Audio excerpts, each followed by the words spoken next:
Grace and peace, Lou here for this week's UFL devotional. It will be taken from 1 Corinthians 1:18, and it reads as thus.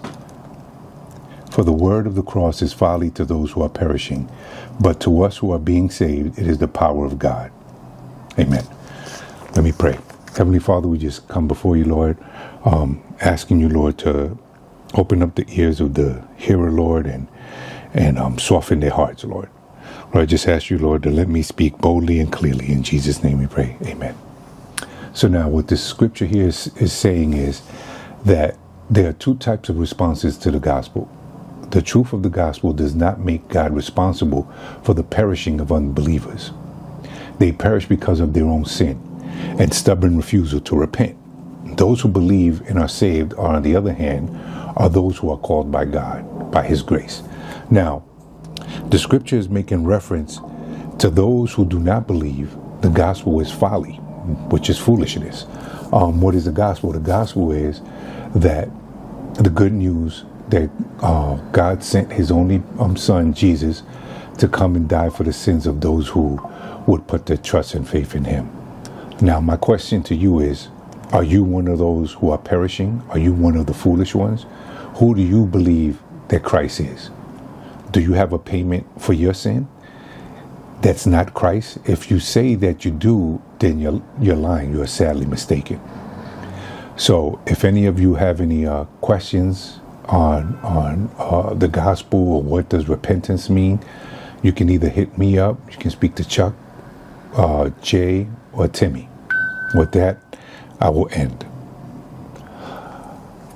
Heavenly Father, we just thank you for your word, Lord. And Lord, we just ask you, Lord, to let the hearer be convicted by your word. In Jesus' name, amen. All right, people, what is going on? What is going on? It's a blessing, and I'm humbled to have y'all again with us on Real Tough Talk. I'm Stephen J. Got my partner, Ghost. Got my other partner, the shooter, Lou. And we're here to bring y'all the Elite Eight in the UFL playoffs. Well, season's coming to an end. Let's see what these teams are made of now. Now that we're in the Elite Eight, 2 more weeks before the championship. Exactly. And that's championship, not chip. Yeah, listen. It's a done deal. That's what everybody says. So, Lou, you can't correct them now. We're not here for grammar, Lou. We're not in English class, Lou. At the end of the day, half of these guys can barely speak without cursing. So these dudes don't speak English on the regular. So let's just throw that out the window. But listen, we have some interesting games today. This right here is playoff time. Last week was wild card. That's pretty much a playing game. This is where the playoffs get serious. So at the end, I'm just excited for these 4 games that we're going to cover for you guys. Teams that compete. We're finally able to see the top teams compete in the playoffs. And we had a lot of interesting games on Saturday. All right, the first game we're going to start off with is the Monarchs, the defending champions, playing against Street Fam. Monarchs are coming in at 5-3. They locked in the number 2 seed. Street Fam came in at a number 3 seed. They were 4-4. Now, Monarchs, let me give you the tail of the tape. Monarchs, 3rd in scoring, 23.8 points a game. 4th on defense, 15.1 points. They give up. On the other side of the defensive ball, they are 8th in sacks, but they're 2nd in interceptions. They're not something we play with as far as the interceptions because they make turnovers on that side of the ball. Street Fam, like I said, they came in 4-4. They came in with the number 9th offense, struggling once again to score points. But their defense, which was number 3 last year, moved up to number 2. Their offense was 13.1 points a game, but their defense was 14.1 points a game. And on the other side of their defense, they are 5th in sacks and 3rd in interceptions. I think this team surprised people by being 4-4. They were a wild card team last year. They're not this year. And I think that they kind of proved everyone that they can compete when they came into the regular season. Y'all thoughts on both teams? I mean, all of that is true, but as the narrative went along, one thing became clear that this team has been plagued with all season. And I think a lot of times with this brand of street fan, they don't always have 7 players on the field. That's been their issue. They barely have a full team on the field at one time. It's always an issue with how many guys is going to come this week or how many guys is going to come next week. And I think that is what affected their decline from, I believe, week 4, and they went on a steep decline. It was like sharp, straight down. And it's unfortunate. Yeah, I'll give you that real quick so you can finish. They went 3-1 their first 4 games, and then in their last 4 games, they went 1-3. Yeah. And losing their last 3. Yeah. My thing is, and I believe one of those wins was on a forfeit. So they only technically had 3 field wins in this season. So at the end of the day, attendance is definitely a factor, but it wasn't just, a lot of the A players wasn't showing up. It was a lot of the regular guys that wasn't really showing up. And they had some issues on the field. They were, going back and forth. Guys is pointing the finger at each other. So this team started to implode mid-season, and they didn't really recover up until this point. Just because of their beginning play, they scraped into, I believe, 3rd seed. But it wasn't because they played well towards the end. They just got lucky, and they started off hot in the beginning, and that's what saved them. I concur with Ghost. They look, like we said before we started, they didn't really have a team for the most part. I give it to them. They showed up and they try to ball out with what they got. You know what I'm saying? Whether it's 7 or 8, they showed up. The issue is, when you pick your draft picks, you got to know, like someone said, who you're picking. This way, whether the commitment issue. You know what I'm saying? That's a major part in that. You know what I'm saying? You have to know who's available for the whole season. Because it's not that many games. It's not that long of a season that you can take chances like that. All right, Lou, and give me your thought of Monarchs. And then you finish up those. My favorite quarterback has been 2 seasons in a row without any interceptions. Well, he threw one until last year. Say again? He was 22-1. 22-1. And then this year it's 24-0. Yep. And the thing is that he's playing smarter. Yeah. He's not if he forces a pass, he's putting it someplace where the defender can't get to it. I agree. So I don't know if maybe during the summer there was a brain transplant, gave him some, who knows what it was, but he's definitely a changed man from before. He's no longer, you can't compare other quarterbacks who may not have the same IQ to him now. Yeah. True. Now, one thing I could say, 2 things. First of all, the thing that I said about that I've been saying about Reggie is that this game is that this league, or the speed of this league, is too fast for Reggie. It's been showing in the last couple of games that he's played. And with Ramsey, I believe that he fits right into the speed. He's able to roll out when he needs to. He's making better decisions than he's ever done. He's trusting his blocker. My thing is, all of this, including the fact that he missed one of his games. He could have broke the touchdown record this season if he wanted to. But he missed one game, and he still finished with 24 and 0 interceptions. So those numbers are nothing to be scoffed at. Those are excellent numbers. I believe he only got sacked 4 times this season. A couple of last games he got sacked a lot, but you don't mind that because you take a sack rather than throw an interception. Right. So that's smart football right there. So there's a lot of improvements with this team. They were 5-3, but I'm not going to be one to say, hey, I'm not as scared of this team as I was last year. There's still a team that can make moves and win games. Well, Ramsey was sacked in the regular season 5 times. Yes, 5. So that's basically the numbers that you're talking about. And I think the biggest concern has to be the fact that this is where they see what's going on with Tanner. This is where they see what's going on with Matrix. How much of an impact not having those guys are going to be. When these teams went in the regular season, Monarchs blew them out. They're the defending champs. They beat them 28-6. They blew them out, humiliated them. And that's when people started realizing, hey, maybe this street fam ain't for real. So now we're going to see when we jump into the playoffs what happens. But at the end of the day, Monarchs are a dangerous defending champ, and Street Fam did show what they could do by giving DG their only loss of the season. DG's only loss of the season, their 7-0 on record, came to Street Fam. So I got to account for something if no one else can do it. All right, we're going to jump right into the game with Street Fam getting the ball first. Second half, after a short pass, Reggie throws a Prodigy cutting into the gap. Off target, incomplete. Aha is wide open on the other side. Third down, Reggie's blitz and sacked by Mike. If you look here, Spaz misses the block. Spaz is not a blocker. That is not what he does. He's done a decent job, but he's a tight end. He's a backup quarterback. They have him playing out of position. He's doing the best he can. He's coming off of an injury. He's not 100%, and he gives up a big sack here to Mike. Fourth down at the 45-yard line. Reggie on 4 of us throws the Twan, cutting in the gap. That pass is dropped. Now, the thing about this is Street Fam only has 8 guys. They started with 4. I don't understand how a number 3 seed got 4 guys that they started at the field, and then their guys came late. But my thing is, this is a number 3 seed. This is not a wild card team. It's a number 3 seed, and they barely had enough to play. This play is on Twan.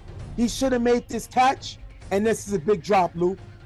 Big drop, because again, you haven't been scoring the last. You offensively you're not that good, and you're gonna go drop. What was that? Close to the 50?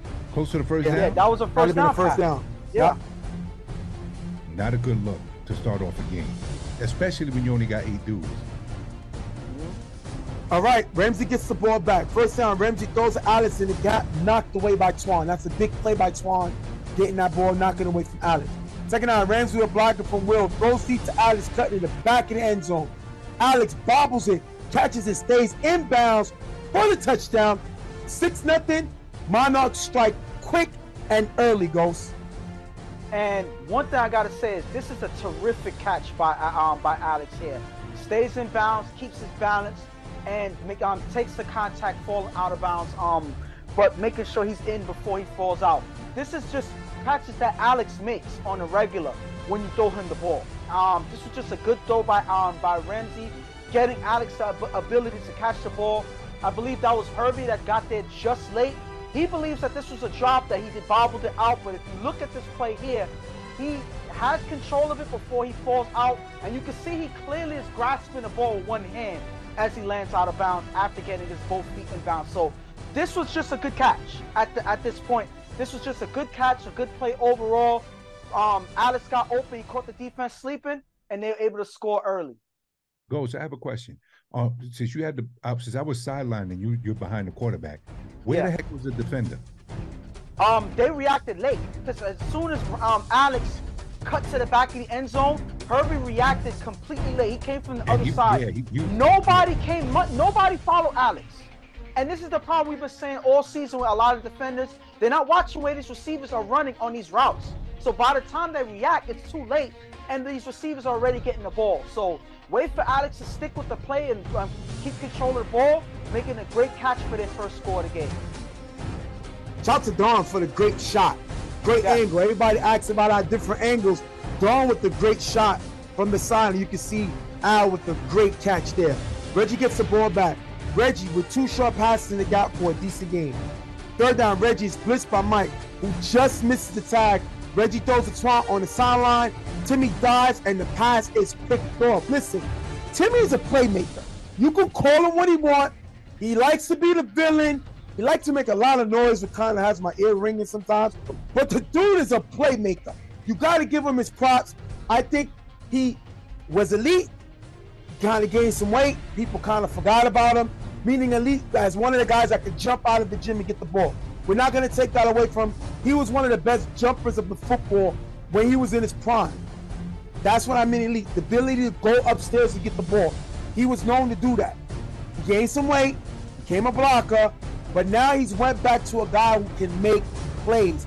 And that is what he did here this ability to get down on the floor and make this diving interception is not only a momentum killer for Street Fan, it's a momentum builder for the defending champs. Your thoughts, Lou? Put some respect on his weight. Timmy, listen, Timmy, it wasn't, look, yeah, he came back a little after Corona, a little heavier, you know what I'm saying? But he was still balling. You know what I'm saying? Yeah, he still got those instincts. But I know what you're saying. He didn't play a lot of offense when he first, because he's a bigger dude. He's a heck of a blocker. He's a good blocker. But he's a baller, man. That dude, like you said, he can't get on your nerves when he starts doing all the flapping of the mouth. But he backs it up at the end of the day. Yeah, he does. He's one of the main guys that can back it up. You got to give guys props. And I got to say two things. First of all, another great shot by Dawn on the sideline. She catches that perfect shot on the sideline, catching that whole interception right there for the action. So you shout out to Dawn for that. But listen, y'all been talking about his size or whatever, but that just shows that he has some body strength, that he's able to catch that heavy body and he's able to dive for catches like this. Like, not a lot of people can say that.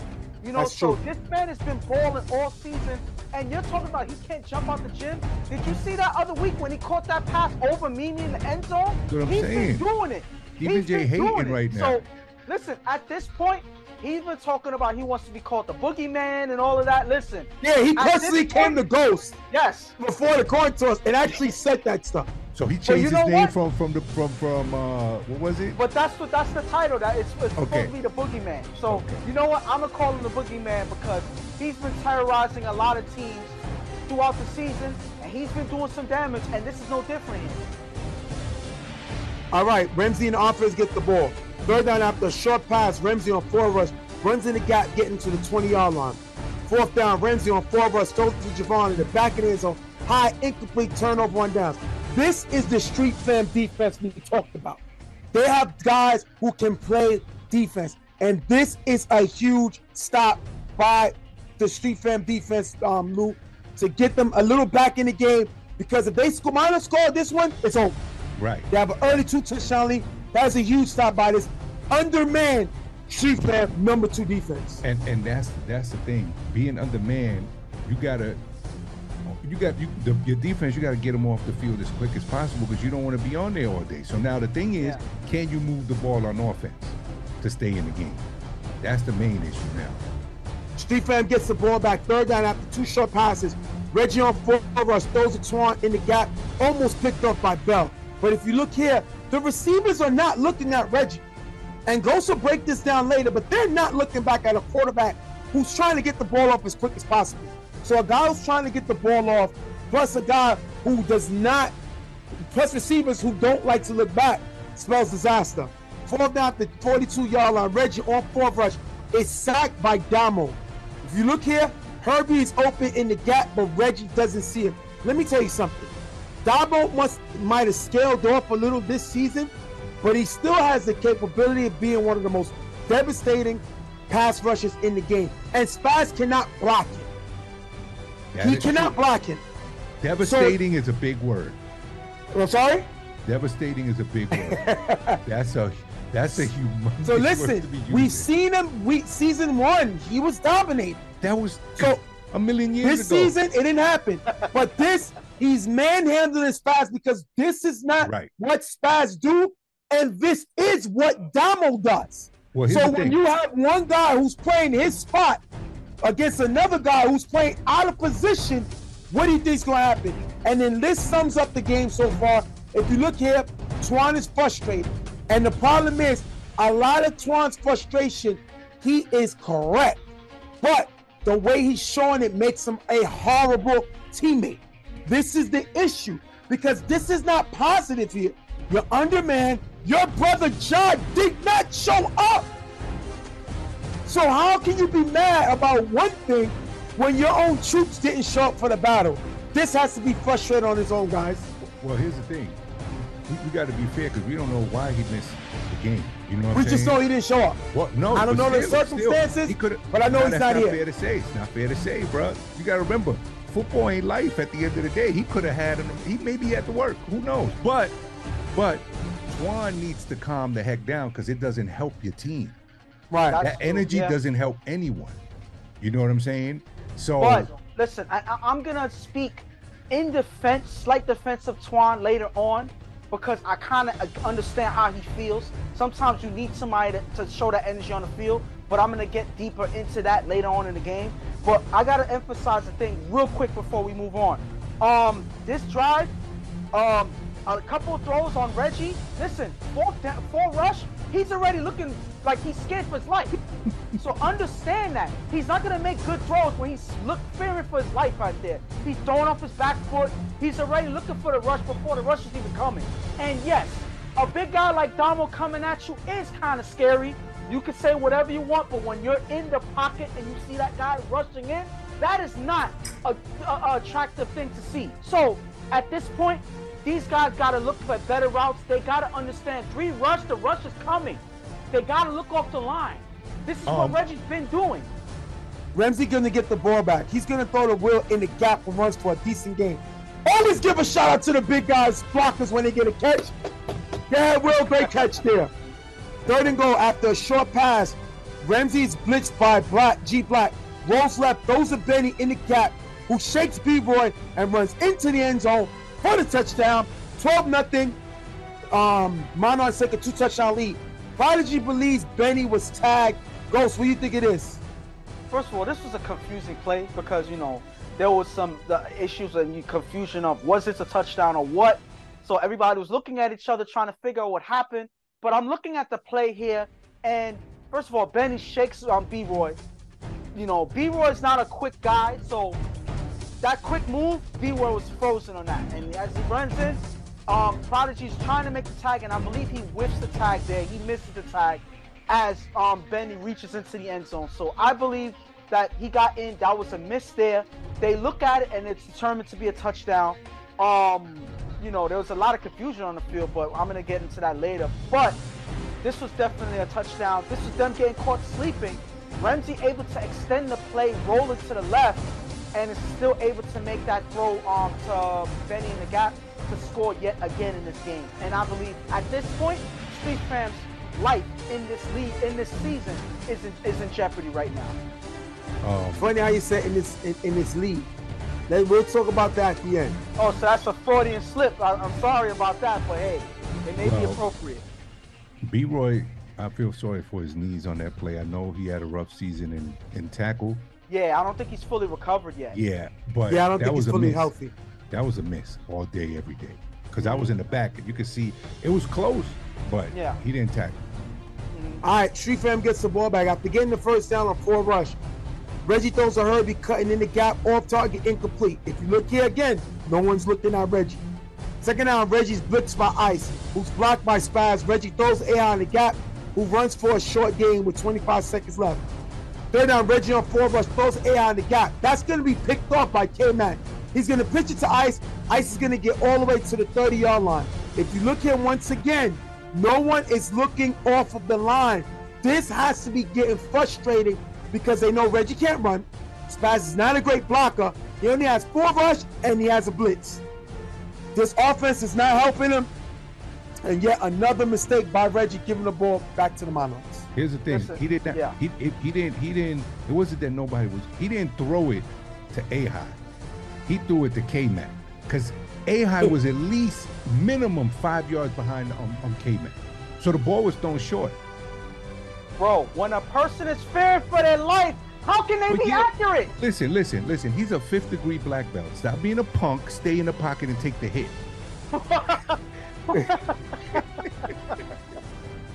That's hilarious. Knowing that you see Damo rushing in at 100 miles an hour. You see how Lou step back like he's show enough? He said fly back and step like he's show enough in the movie theater. Tell him to stop. Last play before the half, Ramsey with blocking from Will, throws it up. Timmy with the catch in the end zone for the touchdown. Javon gets the extra point, 19-0. Was this a push off? Absolutely, Tim pushed off. I don't think it was a shove. I think he did touch him, but I gotta say, AI's there. He has to attempt to make a play. He looks lost over there, and Twan gets there late to try to make a play, and Timmy kind of touched him in the back. What y'all think of that? if you look at this play here, and I'm gonna show Dawn's shot because she was in position the whole game, so she sees everything. If you look here, you see Aha walking like nothing's going on, strolling down the street, whatnot, looking around, and then Timmy comes up, boxes him out. There's a basketball play now. When you're going for the rebound, he boxes him out. So now Aha's already not out of position. He's out the play. He's not getting through Tim. So now Twan has to come for help. He comes, lines up in front of Tim to jump for the ball. So Tim extends his hand. He doesn't do a full push, but he does extend his hand to create some distance. And then he has the room to make the play. So yes, did he have enough to say, hey, that merits a flag? I believe so. I think that Tim slightly got away with one. But that's the thing. You gotta ask yourself, is it a push off? If a defender can touch an offensive player going down the field, why can't the offense player stop the defender from running into him? He didn't push him. He's creating a little separation by keeping his hands out. But is that a legit push off? Is what you gotta ask. Listen, at the end of the day, the fact that Aha, I'm not blaming it all on Aha, but you got to be aware of the play. You know that the ball is coming, so you got to make yourself be in position to make a play. At least knock the ball down. You're not trying to catch it, but you don't want them to catch it because worst case scenario, they catch the ball, they get the ball in the hat. So all you're doing is you're giving the ball away. And with this catch, they pretty much did that on this play here. But no one's going to talk about the great freaking Hail Mary that Ramsey threw. That was a heck of a pass. Oh, no. He put it right there. Yo, that's he put it right there. crazy. Yes. And this is reminiscent of the play in the championship last year, where he put it right there, and who comes down with it? Tim. Yeah. He did the same thing in that Rep City game last year to help them win that close game. So this is a regular thing. They have that chemistry on plays like this. This is not something. And then he do it versus LES when he threw it up. That's and what Tim I'm saying. came down with it. Yes, that was the championship game. You said Rep City game. It wasn't Rep City. No, it was Rep City in the regular season, and it was. And then So this is like a play call that they have. Yes. But Ghost, I definitely want to see your I'm gonna send it Dawn's to you. footage because like Jay said, Twan has his hand on him. You know what I'm saying? But I don't see a push because I'm on his left side. Yeah. Unless he pushed him with the right hand. Yeah. You know what I'm Which saying? is what the refs probably saw the same thing. Yeah. That's why it's on the field, right? It's gonna be on the film right here. Okay. So I'm showing it. Give me your thoughts real quick. Ghost, give me your thoughts on Street Fam. Nothing is going right for this team. Nobody's doing anything good. And the thing that you expect to hold off the coming approach of this offense, the defense, they're not doing good either because how much you expect them to stay being consistent when one, you barely have enough guys to play a full game. That's one.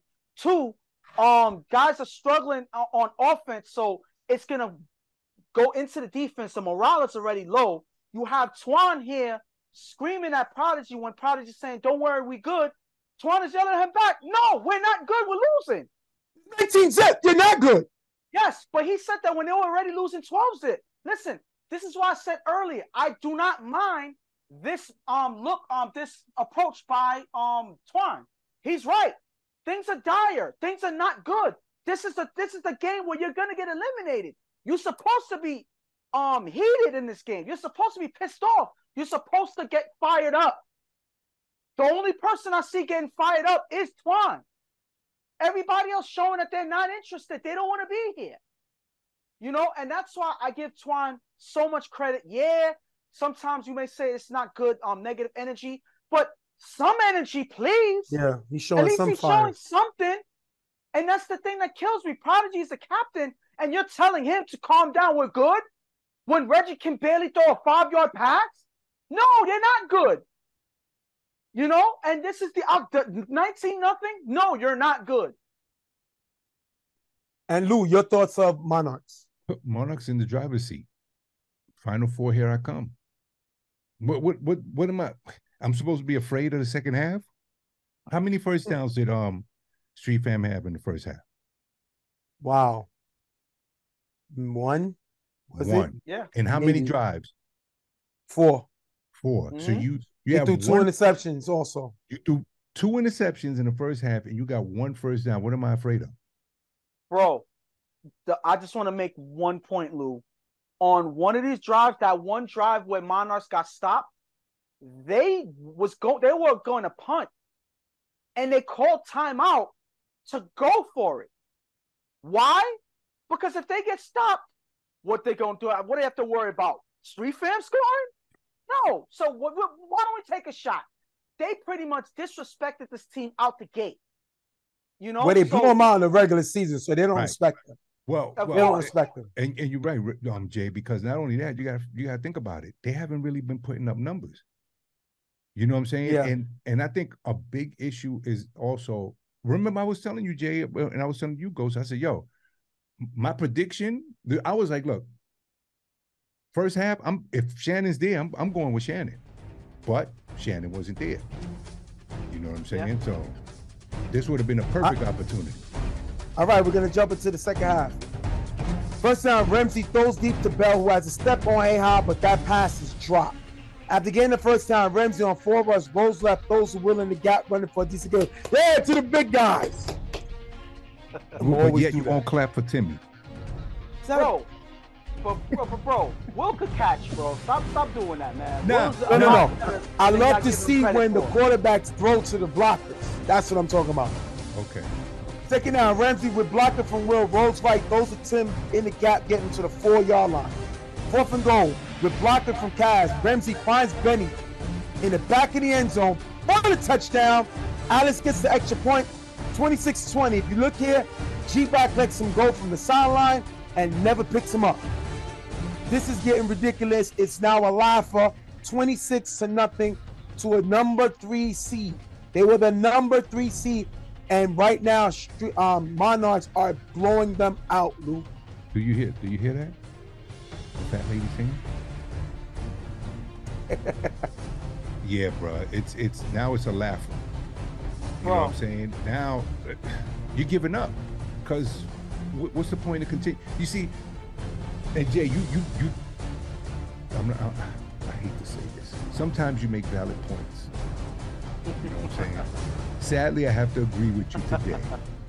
But it's a big issue when you just pick up players, there's no loyalty. Remember how I've always said with A players, there's no real loyalty at the end of the day. But then you're picking up dudes that we'll talk after. Save it to the end, yeah. We'll jump into it. Second down, Reggie throws a Twan in the gap for a decent game. After getting the first down, Reggie on 4 rush throws a Spaz in the gap for a decent game. If you look here, Twan is one-on-one with Bell downfield. You got to take this shot. But Reggie doesn't. Reggie on 4 rush, then throws a Twan on the sideline, off target, incomplete. Third down, Reggie's blitzed by Ice, throws it right away to Twan in the middle, picked off by Bell, who runs in the gap. Prodigy misses the tag. Then Ihad dives and misses the tag, which I knew he couldn't get the tag. He wanted to look nice on the dive. Bell runs on the sideline all the way into the end zone for the touchdown. End of the game, 32 to Zoyoyoing, which means nothing. Mercy killing?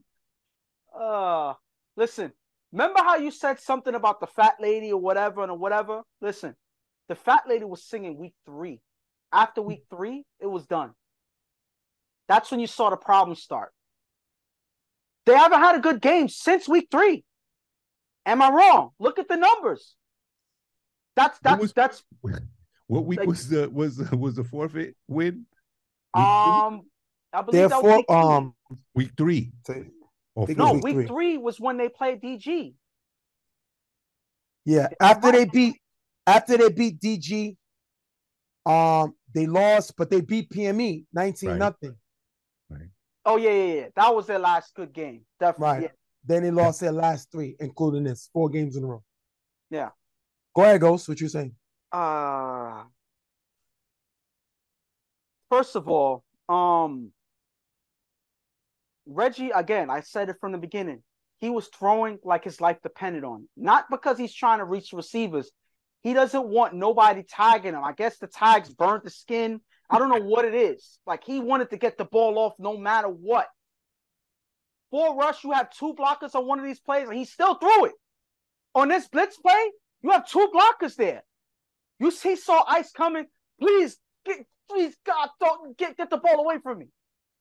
That's what if you look at the play, that's exactly what he did. He got rid of that ball like his life depended on it, like it was about to explode. And that was an interception. If you look at a lot of these plays, 4 rush, 4 rush, 4 rush, 4 rush. So he's looking off the line. He's looking for quick passes on 2 rush. He wants to throw 5-yard passes every down. Now, 1, that's not enough to get first downs, let alone get into the end zone. But he's so worried about the rush that he wants the ball out of his hands by any means necessary.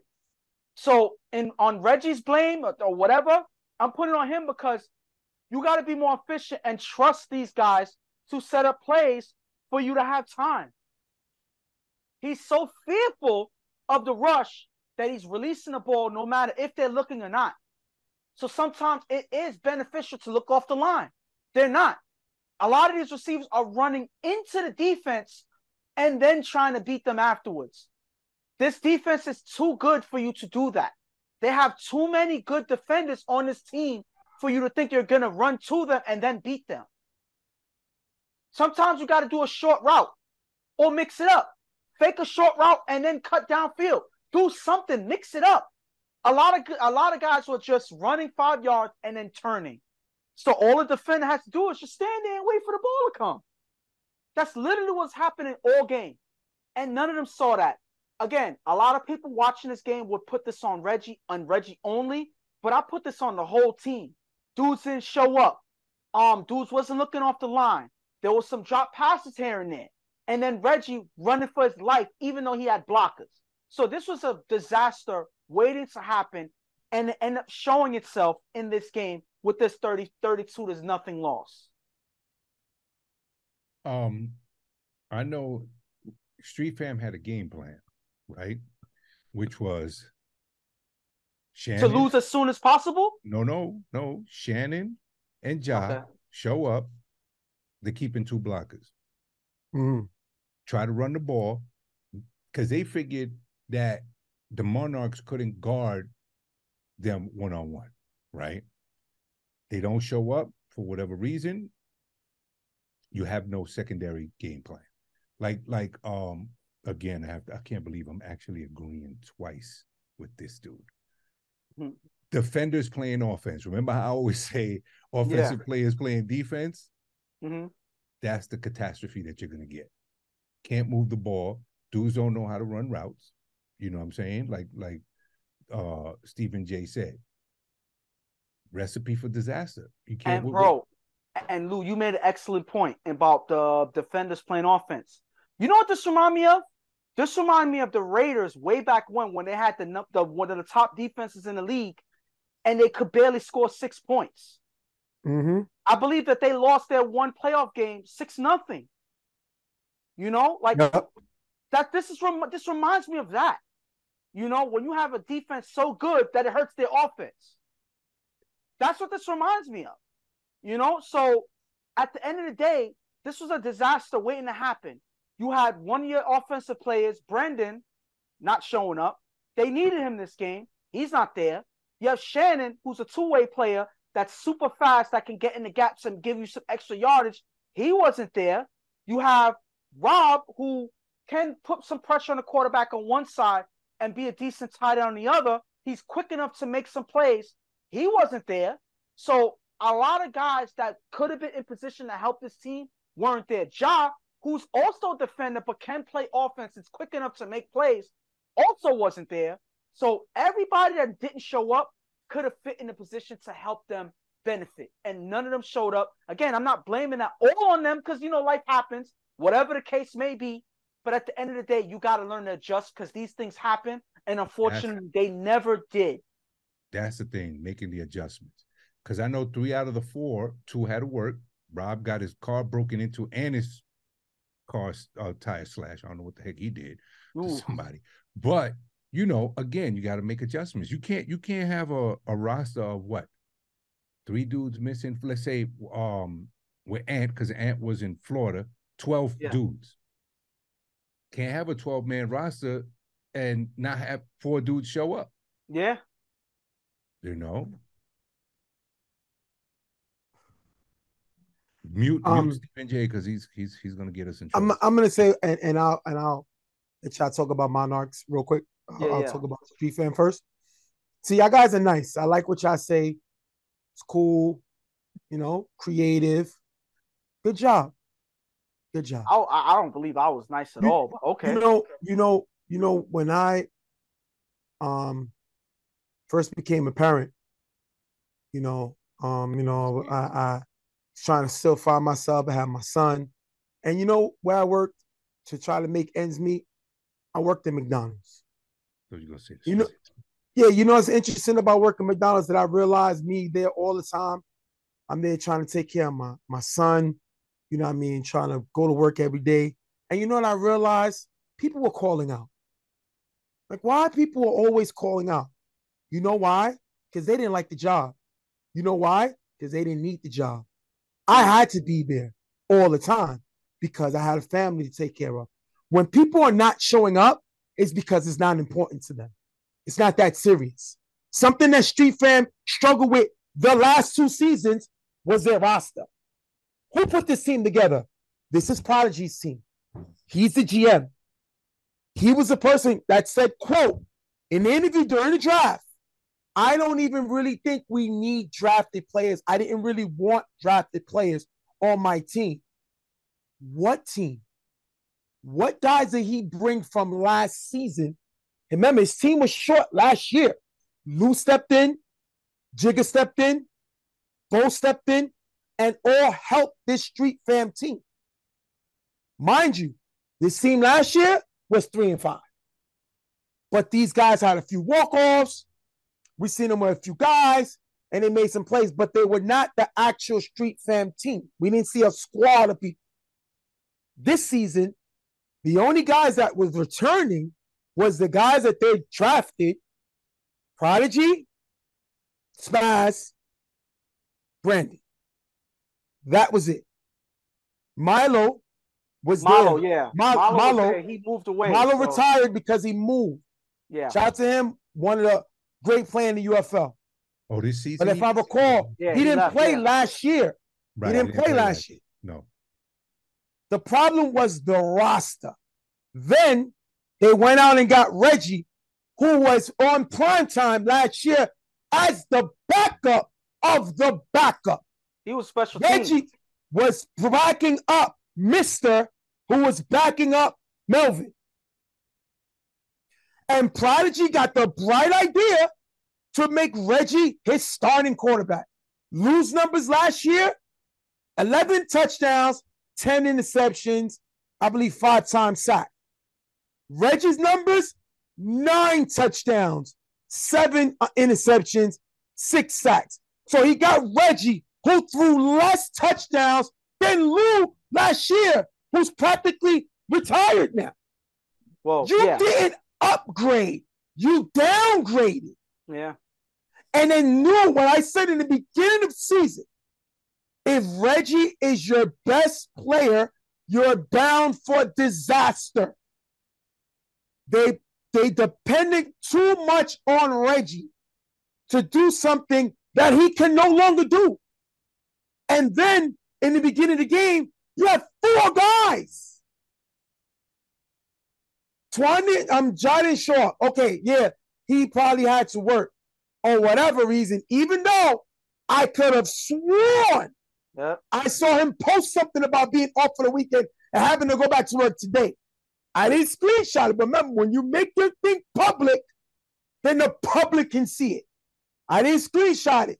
So that's allegedly that's what I saw. But I could have sworn that's what I saw. But he wasn't there. You got your offense. Go over the offense for me again, Ghost. Herbie, Swan, G-Block, Prodigy, Spaz, Reggie, B-Roy, and B-Roy. Yeah. 5 of those guys are defenders, right? No, 4 of those guys are defenders. Prodigy is the only actual offensive player, and Spaz was blocking. So you got to depend on 4 defensive guys to run offensive routes, and you which they don't. And you could tell B-Roy is not 100%. So he's playing on an ailing knee. Yeah. So this is why you get the issue that you have. You cannot have a 10-man roster in a league that has special teams. That's already alone. You can't do that. This is Prodigy's mess. This is his situation. He hired Reggie, Jingo, but Jingo never really took over this team. Jingo did not have his stamp that we expected to be. And you know how we know? Because we didn't even see Trev play. But Trev plays on Sundays. Trev showed up to a game, but wasn't really committed because this wasn't Jingo's team. If Prodigy passes the team to Jingo, one thing I could guarantee is the roster's filled. And now, we talked about Aha, another guy.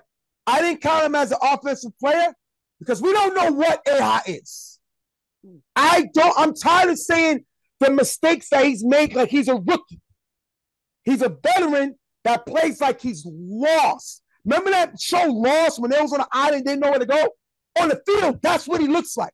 Like he has no idea where he's going, no idea what he's doing, and it's a shame because this guy's a playmaker. Hold on. When he wants to. It's not that he's lost. He has no interest in playing with them. That's what it was. Because on Sunday, supposedly he has all the energy in the world. Okay, you know what's funny about that? I didn't see many teams killing to get him. No. But what I'm saying is that was the team he was going to play with because he could have went to PME. He decided to go play with Street Fam. You got me? He decided to go to play Street Fam because he expected to get more playing time and the ball more on Street Fam. Because PME, as you can see, they don't need him. Well, yeah. The what? And look, if I'm Street Fam, I love Shannon. You knew his commitment to work. I'm not drafting Shannon. Call me a fool. You know who I'm drafting? I might even steal Dre from PME. Because one thing about Dre, listen what I'm saying. He's going to show up. Shannon missed games between last season and this season. And you knew if it came to work and him being there, he got to go to work first. I need people that's going to commit and show up. And now, at least I have Dre, Herbie, Twan, Ja. Maybe Jamal comes. Maybe I could get some of that FOE core. Remember, we're trying to get bodies in the seat. A 49-year-old to do what? I'd rather an 80-year-old than no one. You had an 80-year-old quarterback. Listen, no. I'm saying that he could have helped fill the roster. I'm just trolling. This is all Prodigy's thing. And he looked over his league. He looked like he was drowning. And this is what he wanted to do. He wanted to play with the big boys. Now, I'm not going to take away from them. In games that they won, their defense gave up 8.2 points a game. In games that they won, average. If you look at that, that defense is better than Rep City's defense. But in games that they lost, they gave up 20. Yeah. 20 right now would give them the number 5 defense, which is where the Raiders were. Mm-hmm. So they're depending so much on their defense, but they never fix the issue offensively.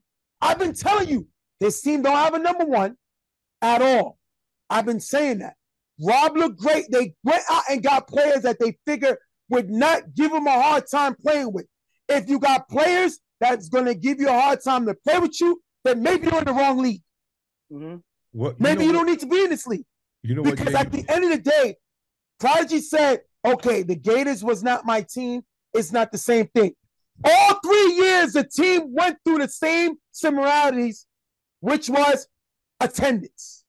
All 3 seasons. And it's ironic that it's a different team, but you went out and got Reggie to come back. If it's a whole different squad. You also had Ant there, who was originally with the Gators.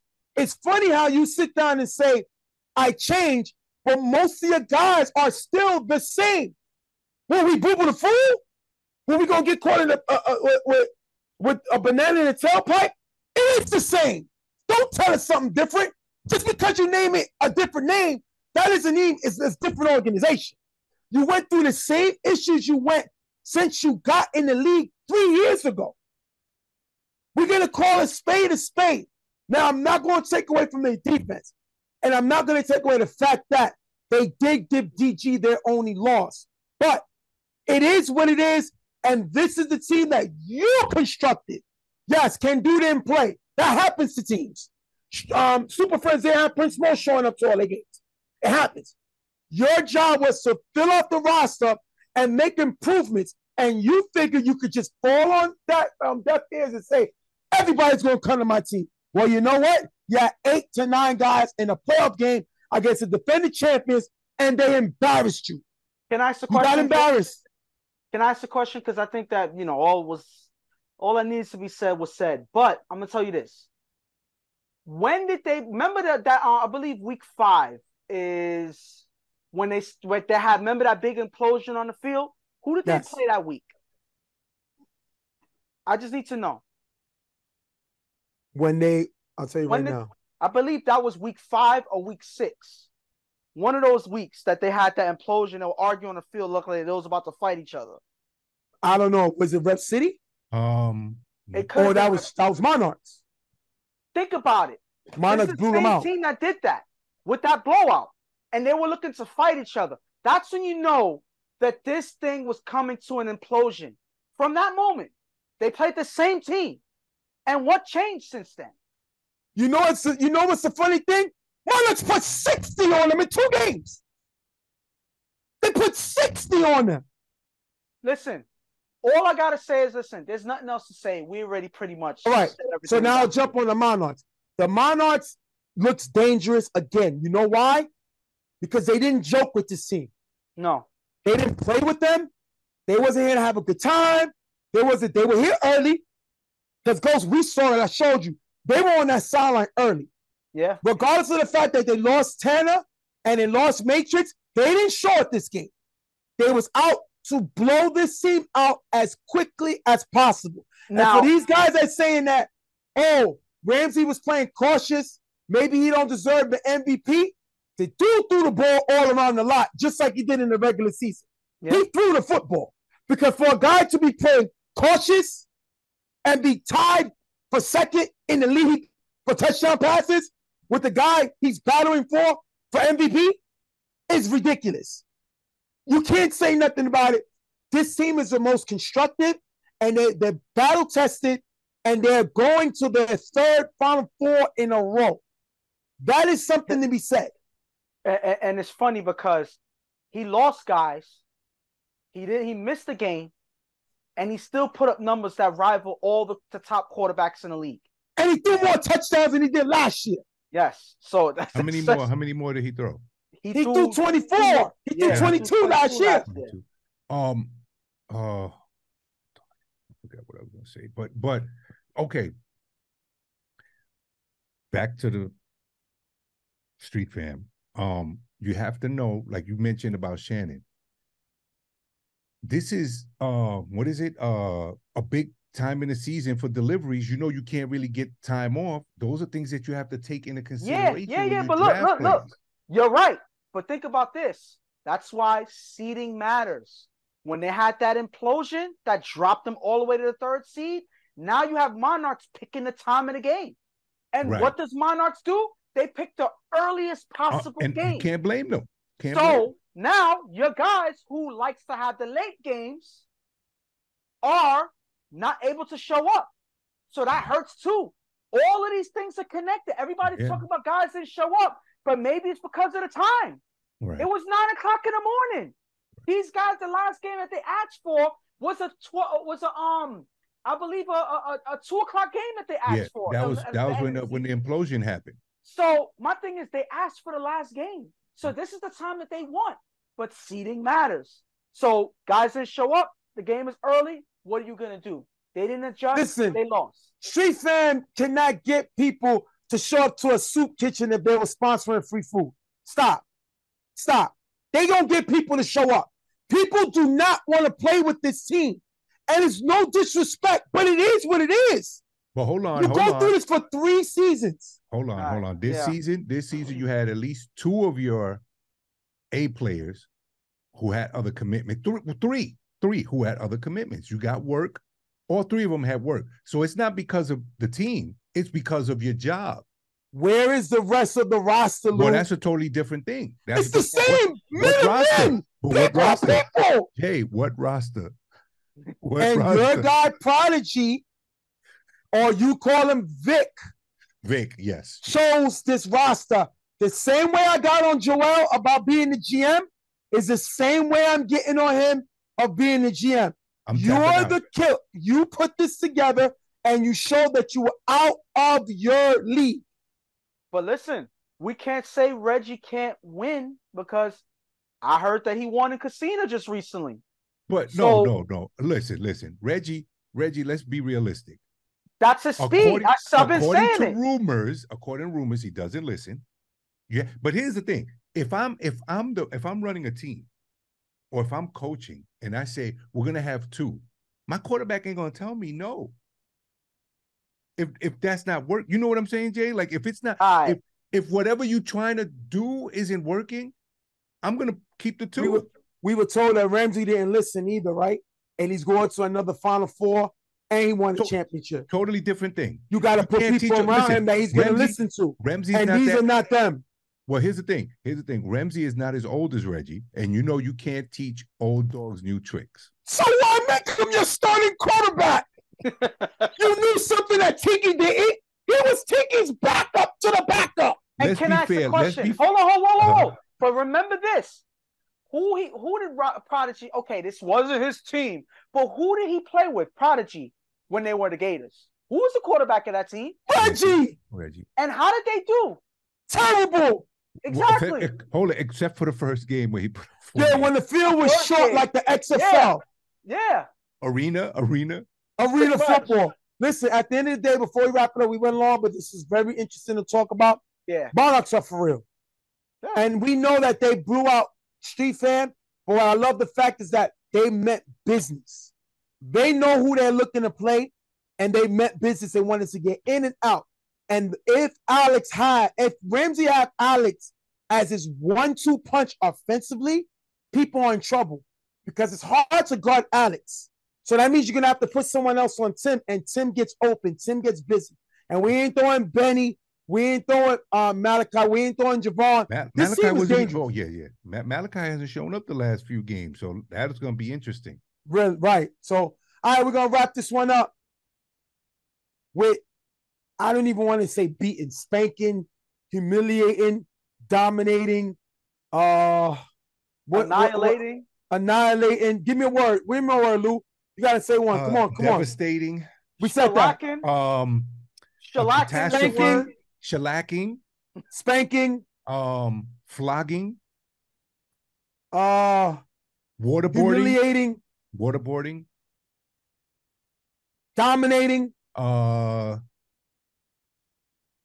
Endoscopying. Whoa. I don't even know what that is.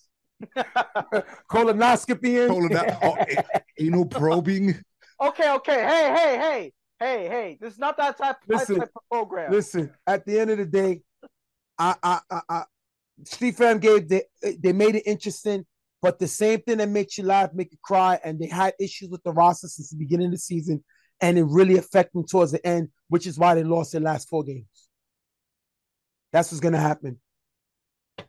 Shout out to the Monarchs, the defending champs, go back to the Final Four. Street Fam, we got to see what happens. We don't know they should be in the draft. If the league goes by, they should have a spot. But I think maybe it's time for Prodigy to either combine with a team or give the team up. But a team just ran by him, it's not going to work.